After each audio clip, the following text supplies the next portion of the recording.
Jag är i Läggesta, det är november, det är dags för Sörmlandsleden. Jag berättar mer om ett tag. För att vara komfortabla i novemberutenätter så bär vi ut ved i förväg. Så här kan stigen se ut efter den senaste tidens myckna regnande.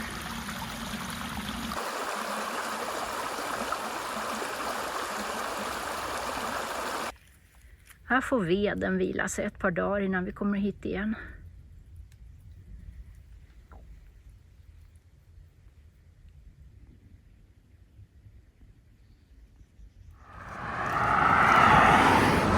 Vi börjar med hela ledens tråkigaste 2 kilometrar som nästan går på motorvägen E20.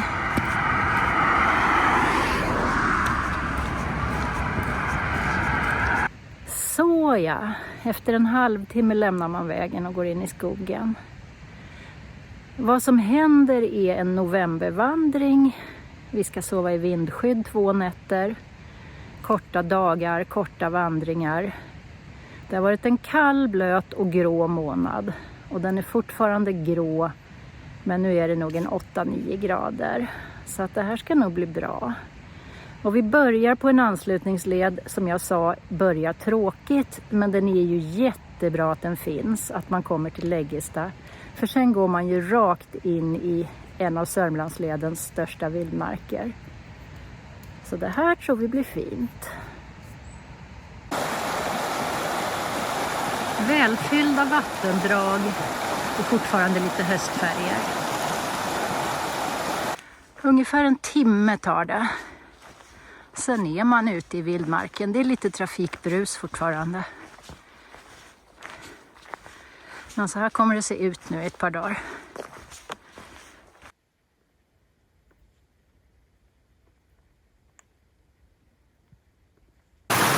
Det är bra fart på vattnet mellan Mellanmarviken och Nedre Marviken också.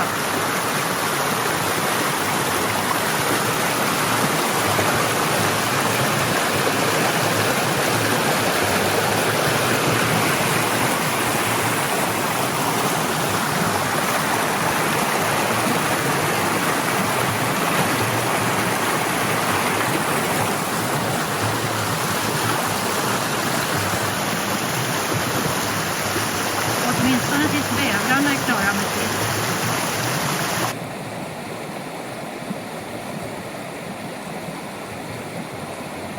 Det är mindre än 1 år sedan vi var här i nysnön, vindskydden vid Marvikarna, och såg alla djurspåren inklusive vargen. Så nu är vi här igen. Fast då var vi på en utenatt. Nu är vi mer ute på en vandring. Då så var vi framme i ett sånt här fint vindskydd igen. Jag vet att jag i någon film har pratat om äventyr. Men det är inte det jag vill att det här ska vara. Det här ska vara enkelt. Det är klart, ska man sova i skogen i november så måste man ha ett sovsystem som fungerar. För frysa är tråkigt. Men annars, ta vad du har och bara gå ut. Det är tricket. Nu är vi ute när det inte är sommarvarmt och det är ganska blött. Vad har man på fötterna då? Det är en fråga som jag först tänkte säga att jag ska svara på. Men sen kom jag på att det måste var och en göra själv, så jag ska bara ställa frågan. Vad har man på fötterna när det är blött och lite kyligt? Ja, det beror på personliga preferenser. Själv har jag ju helt gått över till trailrunners som sägs vara så bra för att de visserligen blir blöta men att de torkar så fort. Det kommer de inte göra i de här förhållandena. Men jag är en sån konstig prick så jag störs inte av blöta fötter. Jag kompletterar mina skor med våtsockor, sådana här sealskins-socker, som då är en membransocka som är meningen att den ska hålla torrt. Det gör den inte.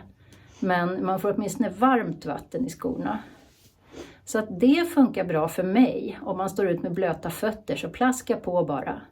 Sen tänkte jag att jag skulle kunna ha plastpåsar i skorna här i lägret. Sambon går i klassiska läderkängor med Gore-Tex-foder.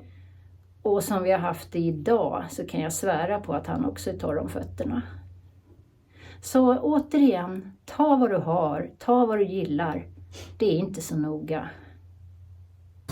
Idag lagar vi mat på köket, men vi har riktig blötmat med oss. Det här är viltskavsgryta.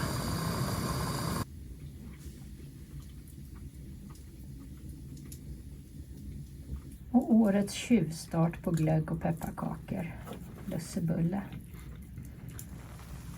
Fast glöggen, årets årgångsglögg var genomskinlig.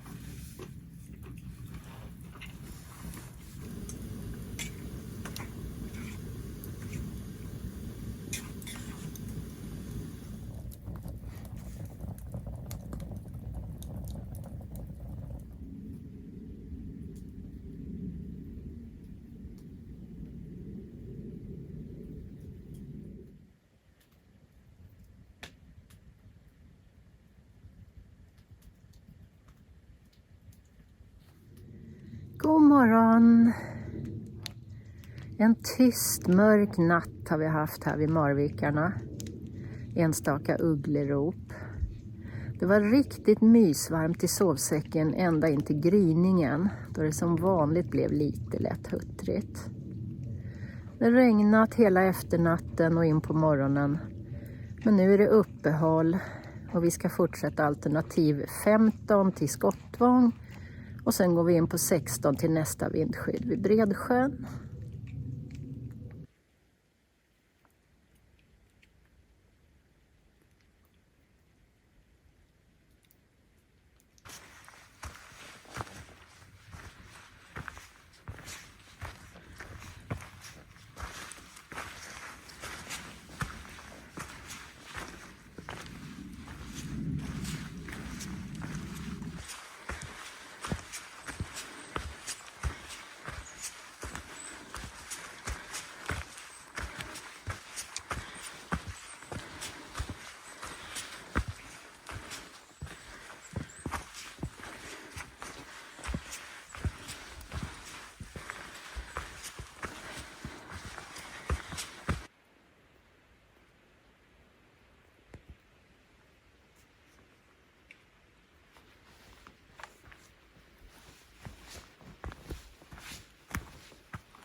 Lite väl kletigt i Millsjön. Annars rätt okej.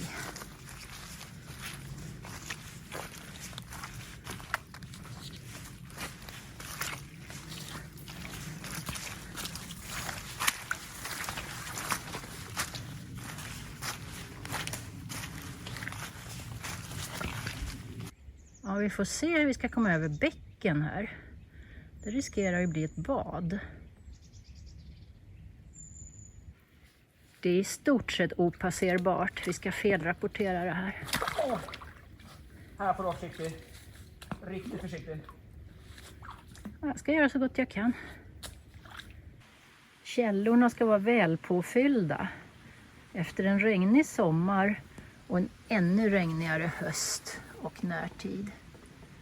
Den här är perfekt. Etapp 16 går helt och hållet i skogen, vilket är skönt.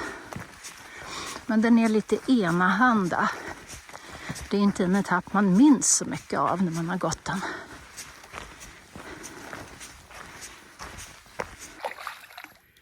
Lite mer blöta. Den här spången verkar ganska hel, men den ligger ju en decimeter under vattnet.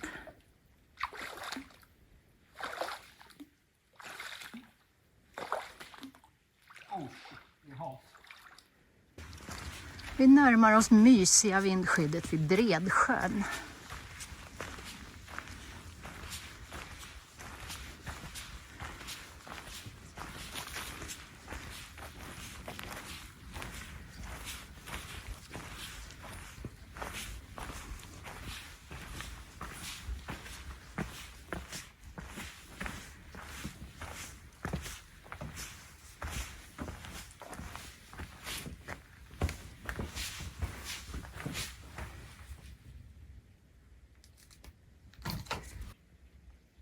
Det är så fint här vid Bredsjön. Det är ett vindskydd som verkligen känns ompysslat med krokar och kastruller och grillgaller och väldigt fint ordnat. Tack så mycket till etappansvarig. Det fanns en stekpanna här, så då kan vi värma köttbullarna över elden.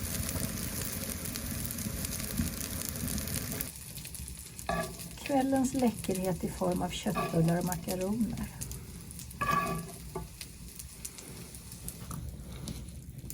Och så lite jul idag också.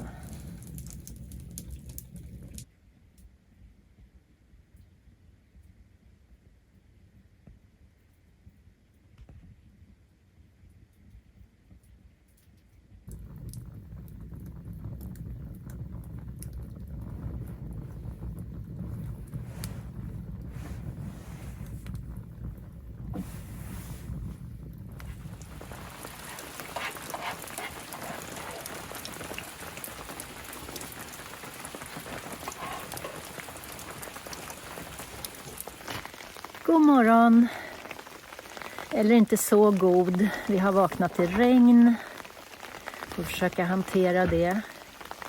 Vi ska gå till Åkers styckebruk idag, fortsätter på etapp 16 och sen upp på 16.1. Den lilla sjön Älskaren är vacker även i det här gråvädret.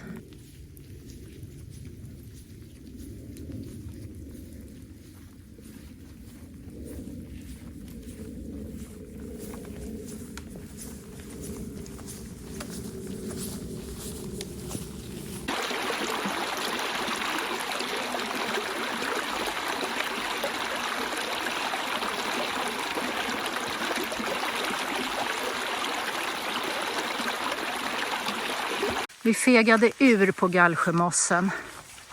Det kändes som det kunde vara för mycket halaspänger och vatten där. Så nu har vi gått anslutningsetappens huvudsakliga västliga sträckning. Och då är det här väl så mycket mosse vi får se. Jag glömde svampkassen. Men nu får de lov att överleva i en plastpåse tills vi kommer hem. För det här kan jag inte lämna.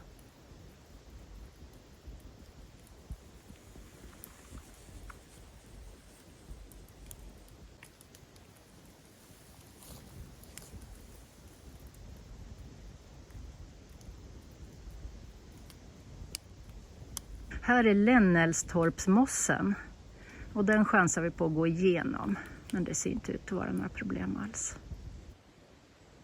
Det är en fin mosse, det ska växa orkidéer av olika slag här, men det är det förstås fel årstid för. När vi har kommit till Åker slutar de här dagarna. Ingenting äventyrligt den här gången heller, mer att se det stora i det lilla. Den här leddelen handlar mer om gruvhistoria än om naturupplevelser. Så det ska man kanske ha lite intresse för om man väljer att gå här. Det var det hela. Ha det bra. Hej då. Gruvnäringen i Åkers bergslag har en lång historia. Skottvångs gruva är dokumenterad från 1500-talet men användes troligen långt tidigare. I Älgsjöbacken bröts malm i 300 år, från 1640 till 1940.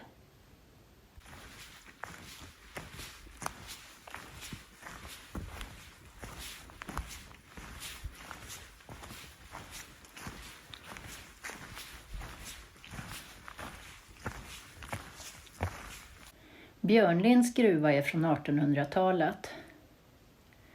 Till masugnen i Åker behövdes kol och terrängen är full av kolbottnar där själva kolmilerna stod och rester av tillhörande kolarkojor.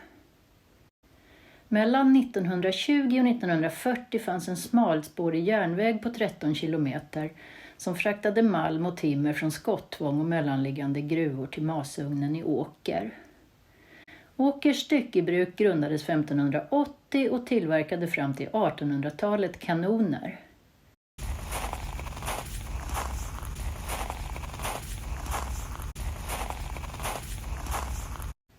Bruket är fortfarande i drift men producerar idag exempelvis valsar till industrin.